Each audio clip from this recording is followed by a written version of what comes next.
Alright, video of Tiki and Buddy saying, Tiki, Buddy, I take it, hi, Buddy. There's Tiki.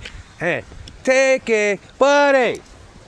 Buddy will come in a second. Anyways, Tiki and Buddy video 6. I already shot it once, but I think I lost it. But anyways, I want to talk about dogs and adopting a dog or bringing a dog home from you find it, however you get the dog, right? Alright, so you don't know what this dog has been through, so don't try to over pet it.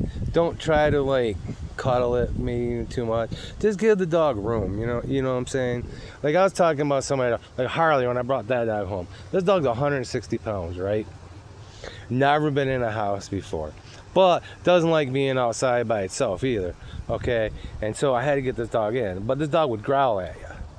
Hi, Buddy. Buddy, there's Buddy finally. But anyway, so this dog would growl at you, okay?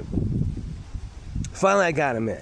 So what I did, instead of trying to pet him or force anything, I just got in my chair, lay down, watched TV, fell asleep in the chair. Got up in the morning, me and him were friends. Great dog, never had a problem with that dog. Anyways, that up. Discipline him. As long as you told me you're a bad dog, you could gently tap him upside the head. He didn't have a problem with it. But if you just hit that dog, he'd butt you. All right? And I had my friend Jim put him in a headlock. I told him he ain't cool with it. He's telling me, hey, dude, you better let me out. Jim kept doing it. That dog's 160 pounds. That dog turned his head and put his jaws right around his head. And he had a couple little marks on him.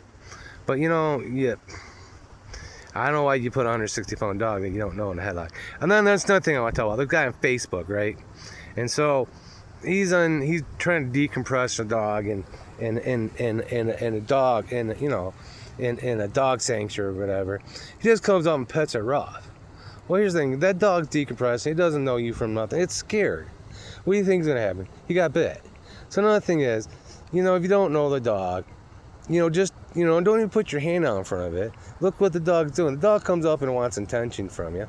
Then pet it. But the dog's not coming up to you and doesn't want attention from you. Don't pet it. Like this. You know what I'm saying? Like Buddy here though. I've had Buddy my whole life. You know what I'm saying? He was a puppy in my house. You know what I'm saying? Like you know what I'm saying? He knows nothing about this yard. He's been in this yard his whole life.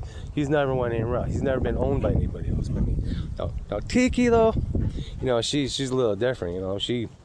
I think she got kicked by people too, because you look at her and she's playful too. She's really playful, but she's a puppy and she's working on it. Oh, it's kind of nice watching them play. The last couple of videos though, they didn't really play either like this. They were kind of like lethargic and they didn't want to do nothing. And this video they want to play. But anyways, so we take home a dog, whatever. Just give it time. Realize the dog you have now isn't the dog you're gonna have a year from now. Oh, it's nothing. Cats too. You got cats, and the dog has a problem with it. You can train that out of a dog. Cause Tiki, first got her a few months ago. She'd go after the kitty. Now she's perfectly fine. Now she's perfectly fine. With the cat. For the most part, the cat's starting to come out around her and stuff. Buddy too, Buddy didn't get along with cats at all. And then a kitten who died like about 6-9 months ago, those two became best friends. And when kitten died, he was all depressed and crying and whining and all kinds of stuff. And so, you can change, the dog can change, you can train them with time. Anyways, I'm gonna let this video go. Hey, by the way, play that game Treats too, because it helps dogs in shelters. But I'm gonna let you go. If you're gonna adopt a dog, make sure you can keep care of it. Make sure you can do it its whole life, and make sure it's the right fit for you. And if it's got behavioral problems, a lot of times those can be worked out over time. Tiki was real mouthy. You know what I'm saying? Gunner didn't want to be a police dog. And and Harley, he bit people, and I never got bit by him. And so, really, man, when taking the dog, just make sure you can treat it right, and you should be fine. All right, thanks, and have a good day, and keep care of your dogs. All right, thanks for subscribing, and thanks for viewing. I really appreciate it.